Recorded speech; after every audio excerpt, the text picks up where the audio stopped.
amazing, so amazing, so amazing. Alright, those little Kanye West, and I go way back. I mean, way back, alright? I kind of feel like he wrote that song about me. I bet you understand by now, right? Alright, so 1-3 representing functions as rules and tables. Let's take a look what we got going on here. Oh, shocker, we got some more vocabulary. I know we love it. I want to pause and write this down, or not. Here we go. Domain. This is very important. We're going to talk about this all year. The domain is the set containing all input values. All x values are all independent variables. Those are the same three things. Inputs are x values are independent variables. So if I say what are the independent variables, you need to understand those are x's. You need to understand that if I say the inputs, that's a domain. If I ask for a domain, I want the x values. Stuff like that, all right? Range is kind of the opposite there. Then it's a set containing all the outputs or the y values or the dependent variables. Again, these are all things that relate to each other. They're all the same thing. You need to understand that you need to be able to use these freely with one another, okay? So let's say we have a table. We have a table. All right. So here we have input are gallons and output is dollars. So we want to list the domain. Now, when we list domain, we use these fancy brackets. I'm sure they're called something. I call them fancy brackets. So I want to list, and I'm going to put 10 first, then 12, then 13, and finally 17. That is all my possible x values. My what? My inputs. My what? My independent variables. Those are my domain. Let's go to range. Again, I'm going to use these fancy brackets. All right, they kind of look like Jay Leno's chin right there, if you know who he is. All right, my first one would be 19.99, 23.99, 25.99, and 33.98. All right, those are all my outputs, all my y's, all my what? All my dependent variables, also known as my range. Okay? All those things relate. That's not really hard, okay? Figuring out the domain and range. What's hard is you're going to have to remember. Domain, input, x, independent, output, range, y variable, dependent, all right? That could be the tricky part. Alrighty, let's see what we got here. Another thing. A function is a pairing such that each input is paired with exactly one output. In other words, for every input, there's only one output. So let's take a look here. All right. What I have here is a mapping diagram. Okay. Oh, don't look at too much, and good enough. All right. So over here we have people. Okay. And over here we have places. Now I know this is kind of strange, but I want you to understand this, a little bit conceptually. All right. Ask Mr. Bruss; he'll explain the conceptual all to you. All right. Now we know Mr. Bruss works at Ramstein. We know that Mr. Kelly works at Baumholder, and we know that Mr. Sullivan works at Kaiserslautern. And it's possible this is able to function. All these people are able to function because every input, all these inputs only go to one output. All right? That is able to function. Now you might be saying to yourself, yeah, duh, right? All right, let's take another look at it. All right? Let's say we had this. Let's say Mr. Brust worked at K-Town. Oh, scandalous. But he did work at K-Town. Let's say he's also working at the exact same moment in time at Ramstein. Ooh. And let's say Mr. Kelly's at Baumholder and Mr. Sullivan's at K-Town. Now, is it possible for these people to function? Well, is it possible for Mr. Sullivan to be at K-Town? Yes. Is it possible for Mr. Kelly to be at Baumholder? Yes. Is it possible for Mr. Bruss to be at the same exact time in K-Town and at Ramstein? No. That is not possible. It is not possible for a input to go to two different places. It's not possible for a person to go and be at two different places at the same time. I know some of you are out there like, oh yeah, well there's like Star Wars and stuff. And no. All right, let's take a look at another one. Let's try this one. How about this? Is it possible that Mr. Bruss could go to Baumholder one day? True, could be. Could Mr. Kelly be at Baumholder the same exact day? Well, sure. Could Mr. Sullivan be at Baumholder the same exact day? Yes, it's possible. They could all do that at the same exact time. Now, it might freak kids out in Baumholder, right?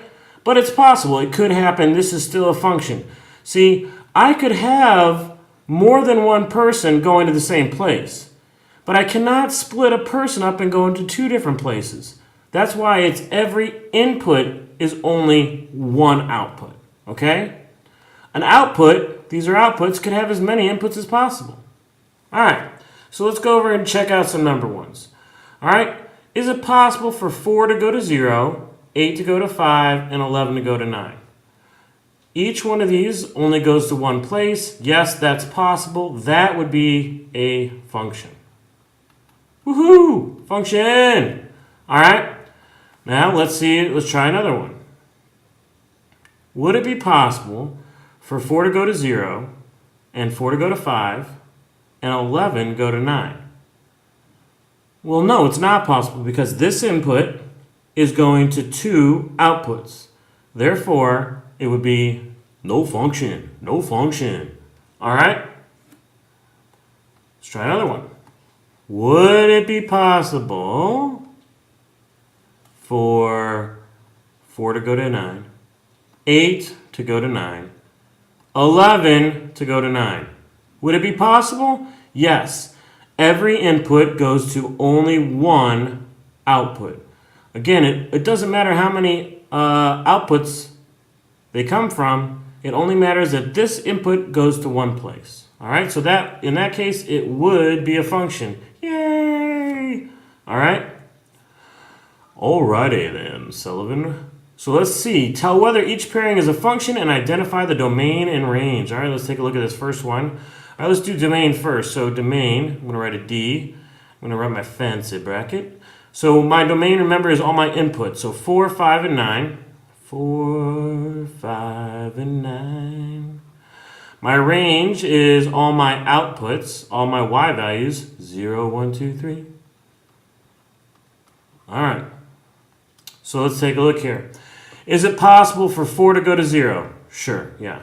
Can 5 go to 1 and 2? No. That breaks the cardinal rule of being a function.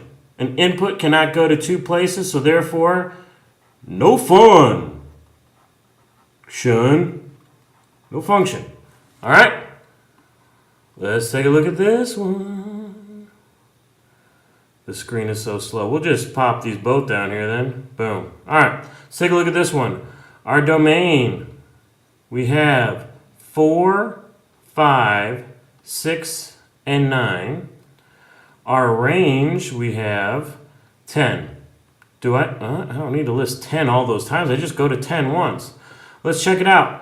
Does 4 go to, how many places? It goes to 1. And see, there's no other 4s, so we're good. Does 5, it goes to one place, so we're good. 6 goes to one place, so we're good. 9 goes to just one place. So see, each of these inputs only went to one output. So yay, that's no function. All right, down here, let's try this one. We have our domain, 10, 10, 10, 10. It's the same the whole time. Do I need to write it 4 times? No, I'm going to write it once. All right, let's look at our range. 4, 5, 6, and 9. Ooh, this is just the flipped of the other one. All right, so let's see, 10. 10 goes to 4, but see, it's written over here too. I mean, it also goes to 5, and 6, and 9. Can 10 go to all these different places? No. That means it's no fun. Sean. All right? Okay, let's take a look. Oh, now we're going to need to make a table. All right, we know how to make tables. That's not a problem. All right, we're going to make a table here. I'm going to make my X, which is also known as my domain. Right? My domain are all the possible X's. My Y's will be all the possible, or the range will be all possible Y's. So let's see, our domain here is 2, 6, 10, and 12. So that's where they go in the X's. All right, we want to identify the range. To identify the range, we're going to have to plug this in. So I'm going to have to do this a bunch of times. So 1/2 times 2 plus 7. Half of 2 is 1. 1 plus 7 is 8. So over here, my first range number is 8. Then I need to do it again. I need to plug in 6. So 1/2 times 6 plus 7. Half of 6 is 3. 3 plus 7 is 10. All right, let's go over here. 1/2 of my next number is 10. 1/2 of 10 plus 7 is 5 plus 7, and that's 12. All right. See, we're doing a lot of this stuff we've been doing all chapter, evaluating order of operations. And let's plug our last domain number in. 1/2 of 12 plus 7. Half of 12 is 6. 6 plus 7 is 13. Bingo, bango, bongo. Our range then is, fancy brackets, 8, 10, 12, and 13. All right? Ooh, now we need to write a rule for the function. See, we had a rule up here. Y equals 1/2 x plus 7. See, we knew our x's, and then we plugged it in, and we got our y. So in other words, we want to write a rule. How do I get from my x to my y? How do I get from 4 to 8? How do I get from 7 to 11? How do I get from 10 to 14? 13 to 17? All right, how do I get my y using my x? That's what I want to do. Well, let's take a look. Now, normally, there's a couple of different ways. I'm going to try the first one, see if it works, and then try the next one. What's one way I could go from 4 to 8? Well, I could multiply it by 2. 4 times 2 is 8. Well, let's see if it works. 7 times 2 is 14. So does times 2 work? Absolutely not. All right. How else could I get from 4 to 8? I could add 4. All right, let's see if it works over here. 7 plus 4 is 11. Ooh. 10 plus 4 is 14. Ooh. 13 plus 4 is 17. So if I had x here, I would add 4. So y equals x plus 4. And there, my friends, is my rule. All right, so pause the video, you try these, and then come back and take a look.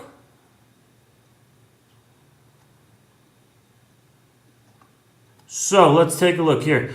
Tell whether the pairing is a function, identify domain and range. So let's do domain and range. All right, domain. I have 1, 0, and 6. So 1, 0, and 6. Range. I have 3 and 5. Ooh. They're off balance. One has 3, one has 5. So that might be meaning a bad thing. Let's see. One input goes to only one place. Good so far. Only one place. Only one place. Every input goes to only one output. So therefore, it is function. It's a function. All right. Find a rule for the following. How do I get from x to y? Well, let's see. I could multiply by 0. 3 times 0 is 0. Let's see if it works here. 5 times 0. No, that doesn't work. Rats. All right, I could subtract 3. 3 minus 3 is 0. 5 minus 3 is 2. Hey-oh, 7 minus 3 is 4. 9 minus 3 is 6. If I want to find my y, if I have an x and I subtract 3, I will get there. Booyah! Bam! All right. Good luck on the mastery check. Remember, it's a process. It's all about learning. You just got to keep trying, man. All right? One of my favorite guys in the world is going to show you how he just kept trying. Even if he fails in the end, he's just going to keep trying, and eventually, he'll make it. Good luck on the mastery check. See you in 1-4.